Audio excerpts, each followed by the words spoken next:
Hello students, we are going to start our Romanic lecture on Unit 1. I am your mentor for this lecture is CS Monica Agrawal. So we are going to take our remaining part in this unit. आज के हम इस lecture में सबसे पहले ये समझेंगे कि व्हाट इज़ प्रपोजल और ऑफ़र। प्रपोजल बोला जाए या ऑफ़र बोला जाए, दोनों एक ही चीज़ होती है।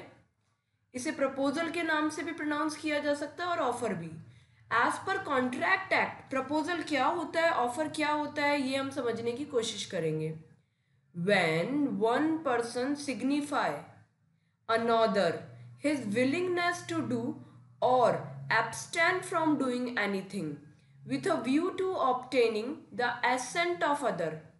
मतलब क्या बेटा, when one person यानी कि एक पर्सन, सिग्निफाई बताता है दूसरे पर्सन को, his willingness to do और abstain from doing कुछ काम करने की इच्छा या कोई काम करने से मना करने की इच्छा, anything with a view to obtaining, और बदले में वो ये चाह रहा है कि सामने वाली पार्टी की उसे क्या मिल जाए, अप्रूवल मिल जाए, एसेंट मिल जाए of the other, then such act और एब्सटिनेंस, एब्सटिनेंस मतलब मना करना और एक्ट मतलब करना, ही said to make a proposal.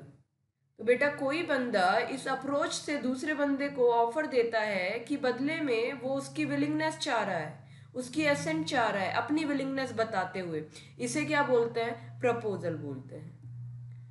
बेटा प्रपोजल से रिलेटेड कुछ रूल्स हैं हमारे, उन्हें हम कंसिडर करेंगे। हमारे नहीं, एक्चुअली कॉन्ट्रैक्ट एक्ट के अकॉर्डिंग कुछ रूल्स हैं जिन्हें हमें एक्सेप्टेंस समझने के लिए क्या करना पड़ेगा, कंसिडर करना पड़ेगा। देखिए बेटा, the person making the proposal और ऑफर इज कॉल्ड प्रोमिसर। जो पर्सन ऑफर देता है उस बंदे को हम बोलते हैं प्रोमिसर, उस पर्सन को हम क्या बोलते हैं, प्रोमिसर, या हम उसको बोल सकते हैं ऑफरर। बेटा जब भी जो पर्सन क्या देता है, ऑफर देता है, उसे ऑफरर बोलते हैं या क्या बोलते हैं, प्रोमिसर बोलते हैं। The person to whom offer is made, जिस पर्सन को ऑफर दिया जाता है, that is called offeree, double E, और इसके एंड में क्या है, O R. The person accepting the offer is called promisee और एक्सेप्टर। जिस पर्सन को ऑफर दिया जाता है दैट इज कॉल्ड ऑफरी, या फिर हम उस बंदे को क्या कह सकते हैं, प्रोमिसी या एक्सेप्टर। बेटा ऑफर देने वाला कहलाता है क्या, ऑफरर, और जिसको ऑफर दिया जाता है that is offeree. Are you getting my point? इसको हम प्रोमिसर भी बोल सकते हैं और इसे हम प्रोमिसी भी बोल सकते हैं। प्रोमिसी ऑफरी का एक और नाम है, क्योंकि अपनी एक्सेप्टेंस देता है, इसलिए हम इसको एक्सेप्टर भी बोल सकते हैं। For a valid offer the party making it must express his willingness to do और not to do as something. जब सामने वाली पार्टी को आप कोई ऑफर दे रहे हो तो ऑफर देते टाइम आप अपनी विलिंगनेस उसे डिस्क्लोज करेंगे। विलिंगनेस दो चीज़ों की हो सकती है, या तो किसी काम को करने की या किसी काम को नहीं करने की। नॉट टू डू, डू और not to do something. Mere expression of willingness doesn't constitute an offer. बेटा ऑफर देने के लिए ये तो ज़रूरी है कि हम सामने वाली पार्टी को अपनी विलिंगनेस बताएं, लेकिन विलिंगनेस बताते बताते हमें उसकी एसेंट भी चाहिए, ये भी हमें शो करना होगा। केवल अपनी विलिंगनेस बताने को हम क्या नहीं कहते हैं, ऑफर नहीं कहते हैं। फॉर एग्जाम्पल, मैंने किसी पर्सन के सामने अपनी, मेरी फ्रेंड है और उसके सामने मैंने अपनी डिज़ायर शो की कि मैं अपना एक हाउस है वो बेचना चाह रही हूँ। That is I am discussing something, I am showing my willingness, but मैंने उसे इस चीज़ का ऑफर नहीं दिया है। ये एक ऑफर नहीं, क्योंकि मैं बदले में उसकी एसेंट नहीं चाह रही हूँ यहाँ पे कि वो खरीद ले। फॉर एग्जाम्पल, इन्होंने भी एग्जाम्पल दिया है, ध्यान से समझेंगे, कोई इशू नहीं है, बिल्कुल पढ़ते ही आप समझ जाएंगे। Where A tells B that he desired to marry by the end of 2017. It doesn't constitute an offer of marriage by A to B. अगर ए ने बी को बोला कि 2017 के एंड तक मुझे शादी करनी है, इसका मतलब ये नहीं है ए बी को ये बोल रहा है कि will you marry me. If A is saying to B that will you marry me, that is offer. Showing desire of to marry by the end of 2017, it is not a valid offer, क्योंकि यहाँ पे आप सामने वाली party की accent नहीं जानना चाह रहे हो, आप केवल अपनी विलिंगनेस बता रहे हो और आपने किसी भी तरीके का सामने वाली पार्टी को ऑफर नहीं दिया है. देखो क्या लिखा हुआ है, टू ऑब्टेन एसेट. ठीक है, अगर ये will you marry me add कर देता तो इसको हम क्या कह देते, वैलिड ऑफर कह देते. देखिए बेटा, थर्ड हम पढ़ेंगे रूल इसका, an offer can be positive as well as negative. जैसा कि हमने पढ़ा, ऑफर किसी काम को करने का या नहीं करने का दोनों का दिया जा सकता है. तो ये पॉजिटिव भी हो सकता है अगर करने के लिए कहा है, कोई काम नहीं करने के लिए कहा है, दैट इज नेगेटिव. देखिए नहीं करने का मैम किस तरीके से हो सकता है. A offer to sell his car to be for 3 lakh in an act of doing. So in this case A is making an offer to B. अगर दूसरा केस हम नहीं करने का ले रहे हैं, when A asks to B after his car meets with an accident with B's scooter not to go to court and he will pay the repair charges to B for the damages to B's scooter. A बोल रहा है कि आपका scooter जो damage हो चुका है किसके कारण, एक्सीडेंट के कारण, उसका कंपनसेशन मैं आपको पे करूंगा. प्लीज आप कोर्ट के पास मत जाओ, कोर्ट में एप्लीकेशन मत लगाओ, मतलब मेरे अगेंस्ट केस मत करो. तो यहाँ पे केस नहीं करने के लिए आप उसको डैमेजेस दे रहे हो, that is called not to doing. कुछ काम करने से मना करने के लिए आप ऑफर दे रहे हो. अब ये बी पे डिपेंड करता है, वो इसे एक्सेप्ट करता है इस ऑफर को या नहीं करता है.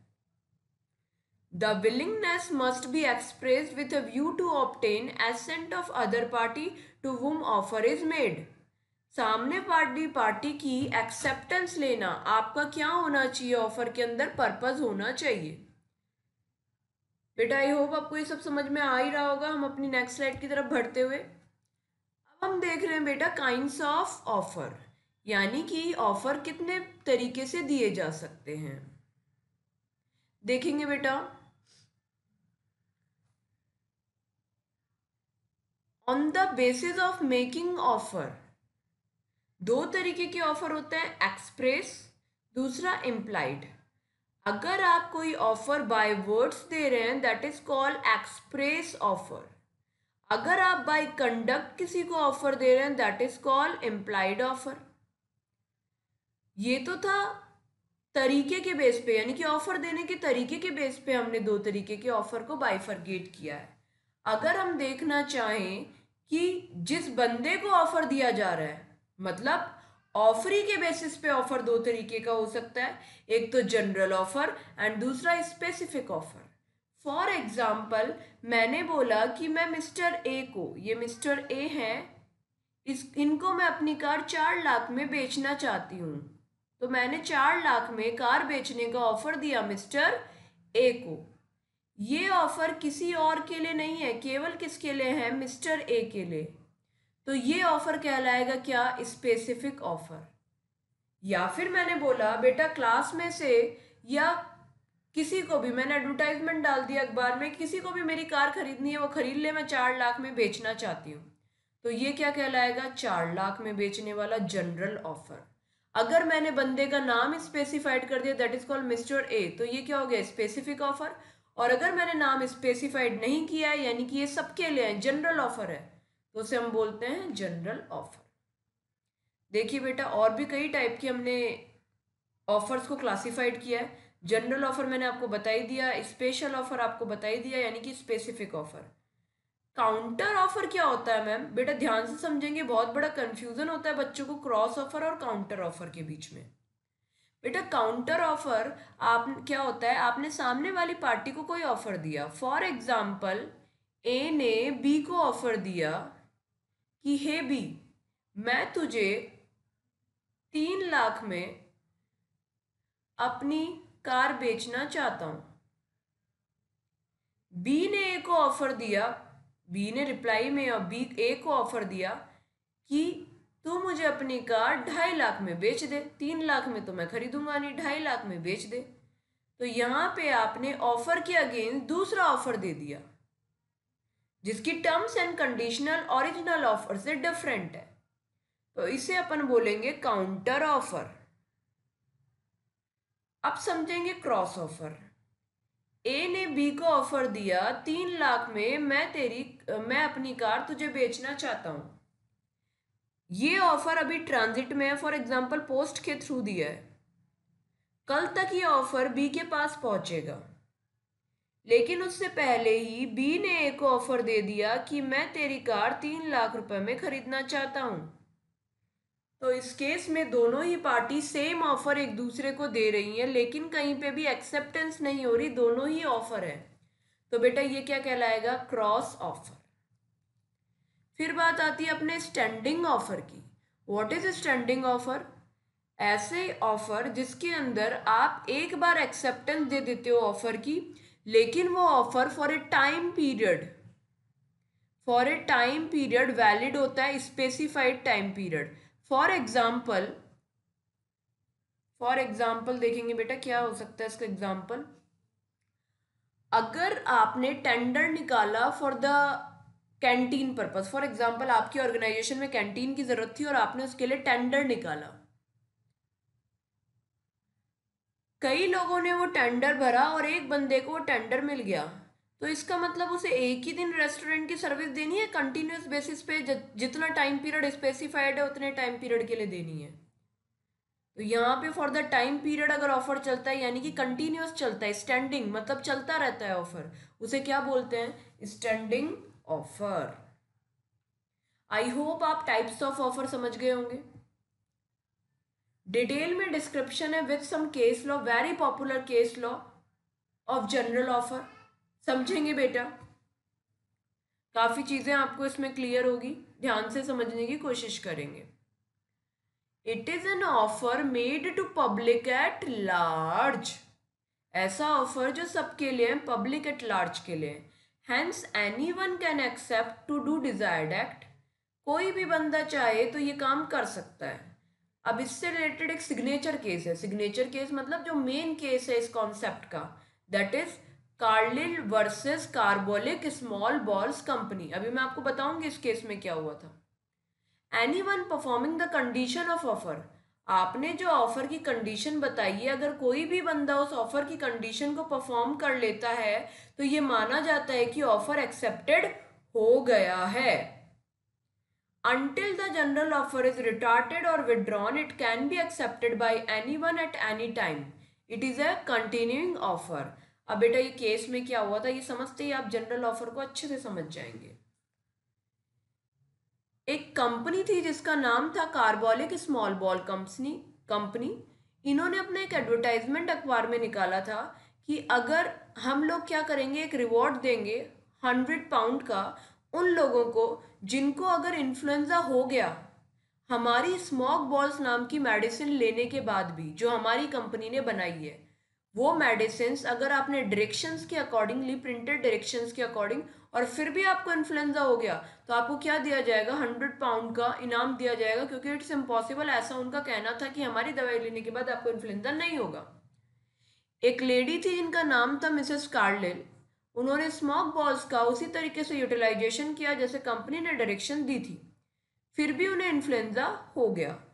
अब उन्होंने क्या किया, अमाउंट के लिए क्लेम किया, और स्मॉक बॉल कंपनी ने बोला कि यहाँ पे हमने ऑफर तो दिया था बट आपने एक्सेप्टेंस कहाँ दी थी, तो ये वैलिड ऑफर नहीं, वैलिड कॉन्ट्रैक्ट ही नहीं बन पाया कि ऑफर एक्सेप्टेंस दोनों होनी चाहिए कॉन्ट्रैक्ट के लिए।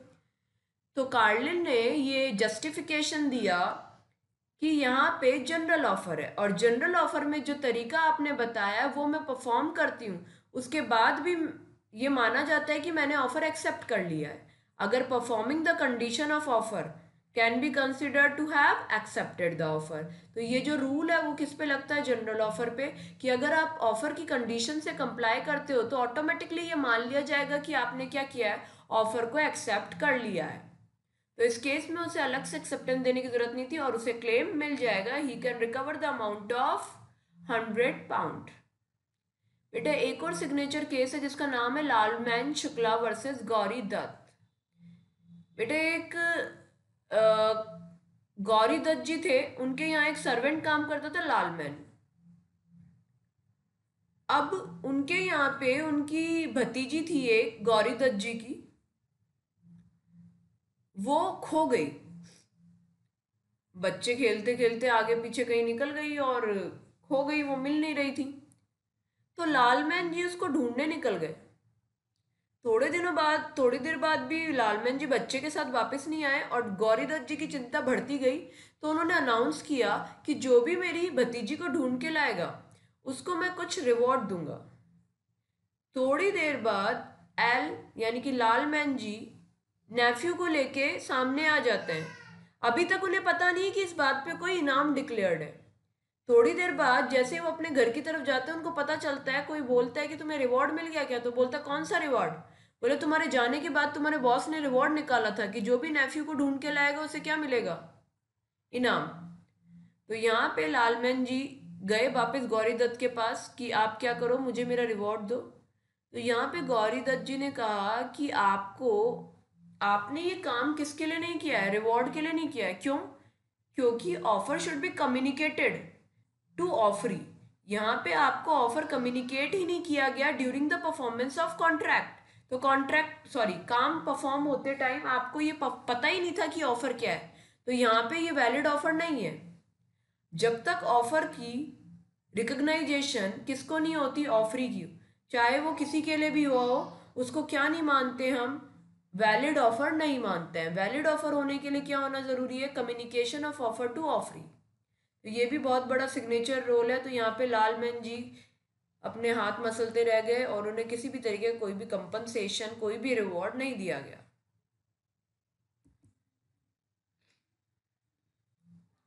नेक्स्ट हम डिटेल में पढ़ रहे हैं स्पेसिफिक ऑफर। आपको मैं इनके बारे में हिंट दे चुकी हूँ, अब हम डिटेल में इन जितने भी टाइप्स हैं उनके बारे में पढ़ रहे हैं। स्पेशली स्पेसिफिक ऑफर एक पर्सन स्पेसिफाइड को दिया जाता है, दैट इज स्पेसिफाइड और सर्टेन पर्सन। सबके लिए नहीं होता है, वो पर्सन स्पेसिफिक के लिए होता है। Specific offer can be accepted only by that specified person. जिस पर्सन को ऑफर दिया गया केवल उसी के लिए होगा। For example, a offer to sell his car to B, जैसे कि मैंने आपको एग्जाम्पल दिया था, एट ए सर्टेन कॉस्ट। तो केवल किसके लिए है बेटा ये ऑफर? बी के लिए और किसी के लिए नहीं है। अब बात कर रहे हैं क्रॉस ऑफर की। मैंने आपको बता दिया है, अगेन हम देख रहे हैं, when two party exchange identical offer. दोनों पार्टीज एक दूसरे को आइडेंटिकल ऑफर देती हैं। किस कारण? इग्नोरेंस के कारण, कि उनको पता ही नहीं होता कि दोनों ने एक दूसरे को एक ही ऑफर दिया है। इसे क्या बोलते हैं बेटा हम? Cross offer. There is a no binding contract in such case because offer made by a person can not be constructed as acceptance of the another offer. क्योंकि दोनों ने क्या दिया है? ऑफर। ऑफर यहाँ पे कहीं पे भी एक्सेप्टेंस का नामो निशान नहीं है, तो इसे अपन क्या बोलेंगे बेटा? Cross offer. For example, if A makes a proposal to B to sell his car from 2 lakh for 2 lakh and B without knowing the proposal of A makes an offer to purchase the car from A to 2 lakh, it is not an acceptance। क्यों? क्योंकि उसे offer ही नहीं मिला और दोनों ही एक दूसरे को ऑफर देने की कंडीशन में। तो यहाँ पे किसी भी तरीके का कोई भी कॉन्ट्रैक्ट एग्जिस्टेंस में नहीं आ पाया।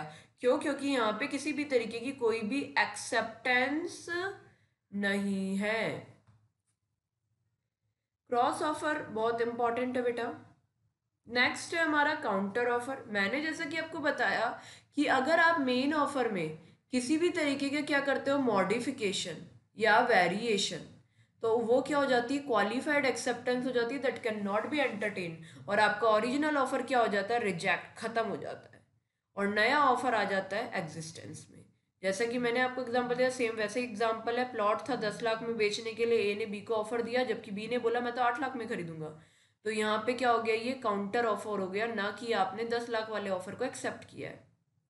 अब अगेन ये काउंटर ऑफर है, तो ए पे डिपेंड करता है कि वो 8 लाख में बेचे या ना बेचे। तो यहाँ पे ए एक्सेप्टर के पॉइंट ऑफ व्यू में आ गया, ना कि ऑफरर रहा। ये ऑफर ही बन चुका है अब काउंटर ऑफर के कारण। स्टैंडिंग और कंटिन्यूइंग और open offer.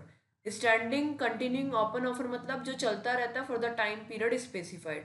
N offer which is allowed to remain open for acceptance over a period of time is standing और कंटिन्यूइंग और open offer. Are you getting my point? Tenders that are invited for supply of goods is a kind of standing offer, जैसा कि मैंने आपको बताया था। Tender is example of standing offer. अब बेटा एक वैलिड ऑफर के लिए क्या क्या एसेंशियल्स हैं ये हम देख चुके हैं, बस आपको हल्का सा प्रकाश और डालना है, फिर आपका ये टॉपिक बिल्कुल तैयार हो जाएगा ऑफर का। It must be capable of creating legal relation. बेटा जब भी आप ऑफर दे रहे हो तो किससे रिलेटेड होना चाहिए? लीगल रिलेशन से।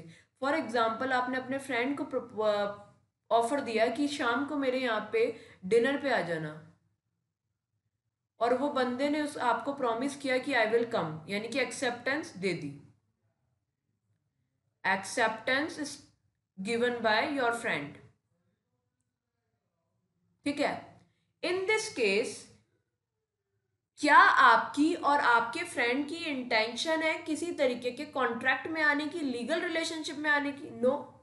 अगर आपका फ्रेंड किसी रीजन से नहीं आता है शाम को आपके यहाँ डिनर पार्टी में, तो क्या आप उसके अगेंस्ट केस कर देंगे? नो, क्योंकि यहाँ पे किसी भी तरीके के लीगल रिलेशनशिप क्रिएट करने की आपकी कोई भी इंटेंशन नहीं है। It must B a certain, defined and not wagyu. Offer किस तरीके का होना चाहिए? सर्टेन, डिफाइंड, वैल्यू और अमाउंट सब कुछ डिफाइंड होना चाहिए, नॉट वैग्यू मतलब फालतू का नहीं होना चाहिए जो समझ ही नहीं आ रहा हो। फॉर एग्जाम्पल, इसका बहुत पॉपुलर एग्जाम्पल है, ए ने बी को ऑफर दिया कि आप मुझे 100 क्विंटल ऑफ ऑयल सप्लाई कर दीजिए। अब बी तो बहुत सारे ऑयल्स में डील करता है, तो इस केस में बी को समझ नहीं आएगा कि कौन सा ऑयल देना है, तो यहाँ पे सर्टेन नहीं है। लेकिन कहानी में थोड़ा ट्विस्ट है, अगर बी केवल कोकोनट ऑयल में डील कर रहा होता, for example B is dealing only coconut oil, and अब आप उसको ऑफर दे रहे होते 100 क्विंटल ऑफ ऑयल सप्लाई करने का, तो ये क्या हो जाता? वैलिड हो जाता, डिफाइंड हो जाता। क्यों? क्योंकि बी के पास और कोई माल ही नहीं है, उसके पास तो केवल कोकोनट ऑयल है, तो यहाँ पे आपको अलग से डिफाइन करने की जरूरत नहीं है। It must be communicated to offeree. Next देखिए, it must be communicated to offeree. Offer की तभी वैल्यू होती है जब वो ऑफरी को कम्युनिकेट हो जाए। आप मन में कोई भी ऑफर देते रहो किसी को, कोई वैल्यू उस ऑफर की नहीं है। जब तक कि ऑफर ऑफरी तक ना पहुंच जाए, ऑफर की कोई भी एग्जिस्टेंस नहीं मानी जाती। An offer to be complete must be communicated to the person to whom it is made, otherwise there can be no acceptance of it। without offer आप acceptance कैसे मिलेगी आपको जब तक आप communicate ही नहीं करोगे? unless an offer is communicated there can be no acceptance by it, and acceptance of an offer in ignorance of offer is not acceptance। बिना ऑफर मिले ही अगर कोई सामने वाली पार्टी एक्सेप्ट कर देती है तो ये एक्सेप्टेंस मानी ही नहीं जाती है। डजन कन्फर एनी राइट, और इसके बदले में कोई भी राइट एक्सेप्टर को नहीं मिलता है। जैसे कि किसमें हुआ था? लालमैन शुक्ला वर्सेस गौरीदत्त, क्योंकि उसमें लालमैन शुक्ला को कोई भी ऑफर की कम्युनिकेशन नहीं हुई थी, तो उसे इसका कोई भी बेनिफिट नहीं पहुंचा कॉन्ट्रैक्ट का। मैंने पूरा केस आपको डिफाइन कर दिया है अर्लियर। नेक्स्ट देखिए, नेक्स्ट पॉइंट,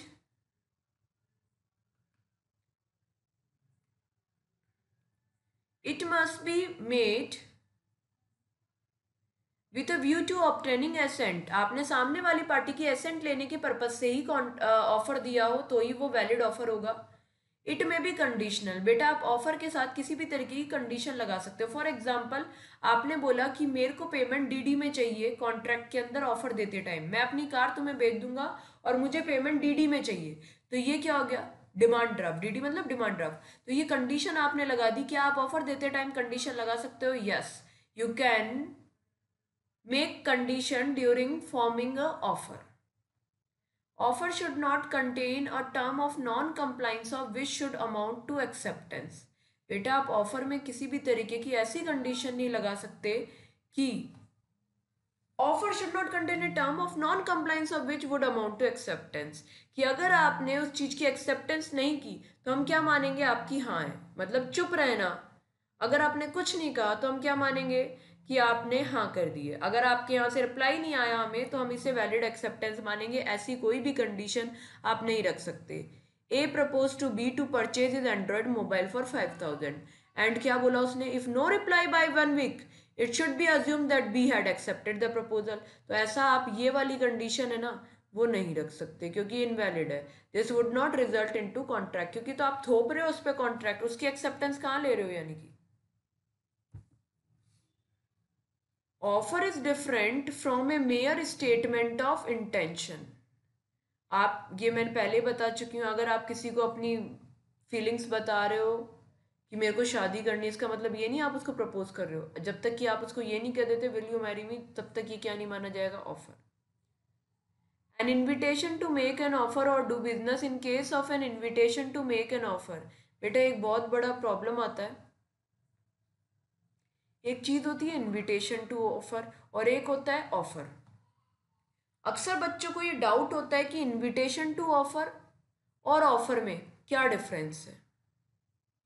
तो ये अब हम समझेंगे कि इनविटेशन टू ऑफर और ऑफर में क्या डिफरेंस है।